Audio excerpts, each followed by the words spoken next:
So definitely a lot of rivalry amongst the professionals. Most of the youth didn't really get that involved except at jamborees. Otherwise, everything was kind of contained within the region. As far as the book itself, I started working on this thing probably 15 years ago at least. So I kind of took all the other different reference books that were out there, kind of took what I liked from each one of them and tried to put something together that was both historical and good reference as far as what was out there material-wise. So tonight focuses on the professionals, and next week I put together something for the youth. When the scouting was first taking off and you had the different councils and the troops, it was very disorganized, and National wasn't good at getting support out there to the different regions, especially anything west of the Mississippi. The states in the center weren't very well represented, and everybody on the west was definitely not represented simply because of travel back then. You didn't have a lot of professionals getting out here. Through the National Field Office and National Council, they were trying to find a way to really help support the different councils and the troops. And they started off with a very simple district structure, is what they called it. They split the country into 8 different sections. That was where they started so they could find something a little more sustainable that they would like and would work. So on your screen right there is basic characteristics of where the different districts lied and how they were, at least what they were identified as. This came from an ISCA journal. This was one of the early conferences, but that was the Midwest Conference. This was the West Coast one. Thank you, Tim. This was right before they did the 12 regions. I have not been able to identify everybody in there, but you do have James West at least in the middle. Come 1919 is when they first really implemented or started the implementation of the different region structures. Basically, it was what can we do to expand, to grow scouting, and provide what was needed for the professionals. They needed to do fundraising so the different councils could actually afford professional. And then, of course, they needed to do their own fundraising to afford a professional on the regional level. So when they did implement the structure, some of the states and the region territories spilled in to the counties in neighboring states.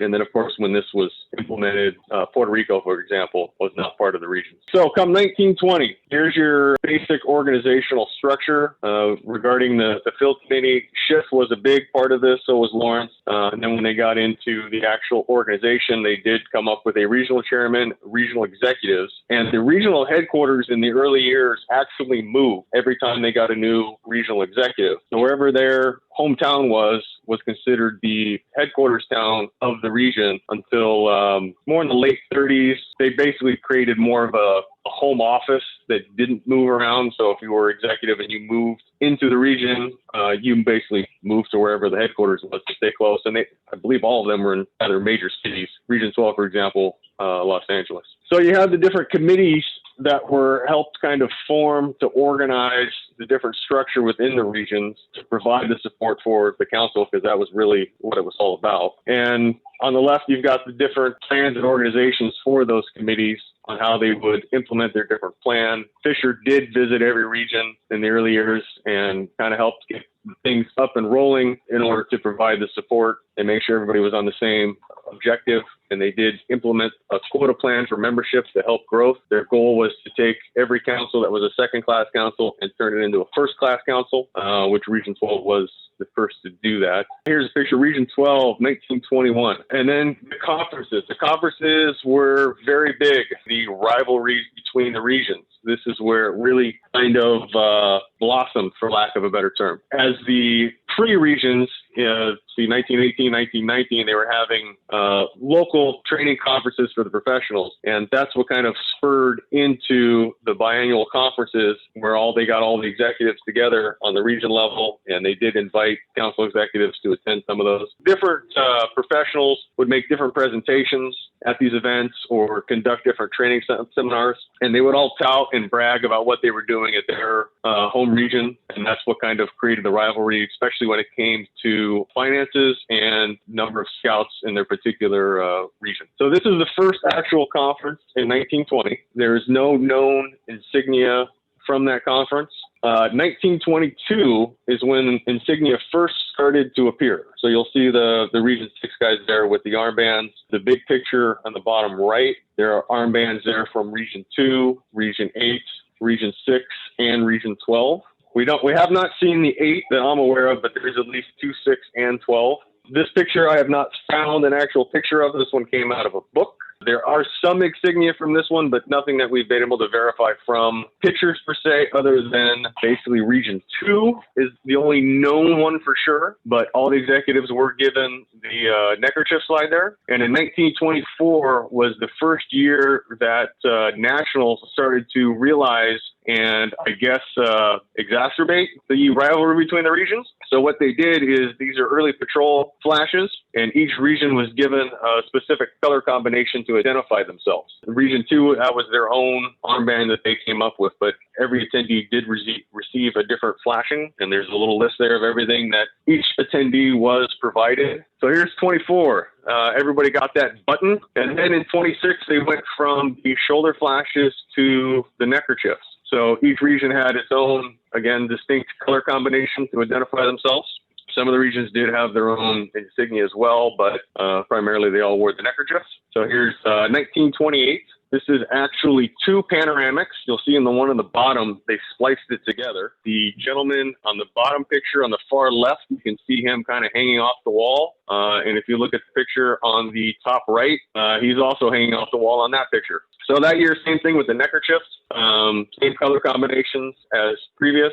The Region 12 one we have found with the patch on it, which of course makes it nice to help identify a patch with otherwise no date on it. Now, this is when the regions really started getting into rivalry. Many people are probably familiar with the Region 2 football, but not so much the Region 7 name tag. There is a picture out there with all the executives wearing that name tag. 39 is when National promoted all the regions to come up with their own insignia. And this is when the insignia with the regions on the professional level really took off. We'll talk about it next time, but there was lots of activities and things prior to this event with insignia that the youth were wearing. But the 39, I think, is what set the map for most people as far as the adult insignia. So again, a button from that conference, the slide that was issued to everybody at that conference. And then here are all the different issues, basically the first issues. All of them are represented in that 39 photo with the exception of Region 13. The copper bolo slide at the very bottom for Region 12.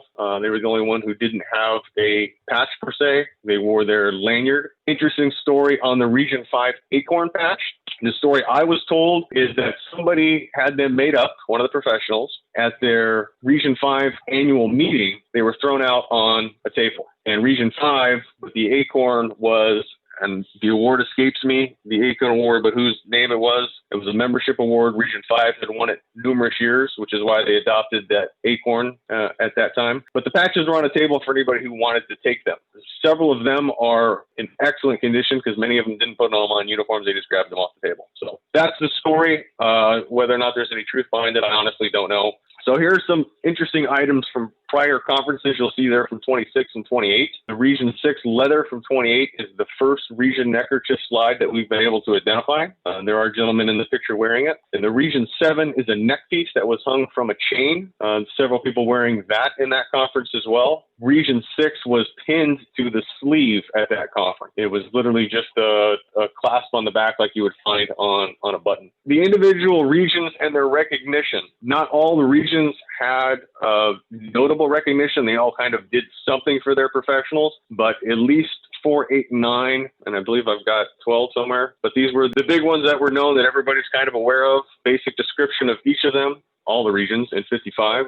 Okay, so here's 10, 11, and 12. More of the recognition for the professionals. You've got the coin, obviously the Region 9 coin. The gold one was an anniversary piece for if you were in the region, I believe it was 25 years as a professional, you received the gold one. Not many of those floating around. The Region 4 is fairly common. The Region 10 bottom left corner, the little arrowhead, that's the only one of those that I'm aware of. The Region 8 coins. So again, the silver one is pretty common. You were given that one when you were hired by the region. And then the copper one, if memory serves correct, is a training. And then the gold was an anniversary piece similar to the Region 9 gold coin. The 8 goat, those exist both on the ribbon and on a metal chain. The Region 11, that's known as Leicester Scout. that was given to the professionals as a reminder of who they work for. Lester was basically supposed to be a generic scout. And the Region 12 lanyard, well, they started wearing the lanyard in 34, but Region 12 became known as the Bull Region back in the 20s for their membership numbers and converting, I believe they were the first region to convert all their second-class councils to first-class councils, and kind of got the recognition of being the Bull Region. The different Turk heads, rather, were for the different events that they attended, be it National Jamboree or regional executive meetings. And then Region 13, it was mentioned earlier as being, I guess, a quasi-fake, which it basically is. So there's been a lot of misconception regarding Region 13. So the short of it is it was a clerical shortcut for the national office. So if you were, say, Far East, and you turned in your council paperwork to national, they didn't know what to do with you because all the other regions had numbers. So if you weren't within Region 12 basically for filing purposes, you just put 13 on it. They did not have their own professionals, and they were governed by the national office. And there is a letter out there that I've come across that references Colonel Joe, but he was out of Transatlantic Council, and he did provide at least one of those patches. I have not been able to identify exactly which one it was for a jamboree, at least 1971, and he did reference that they were made up as a joke. And that's it. That's who I am. That's how to find me if you have any specific questions. Maybe. So the C's were the 7 C's. Yeah, but if you look at your PowerPoint, they almost match up to the C's in your explanation. A very good reference source for those who are interested, I have that 7th too, is Murray's book on the 25th anniversary of scouting. So anybody who's a history buff, I would definitely recommend that one.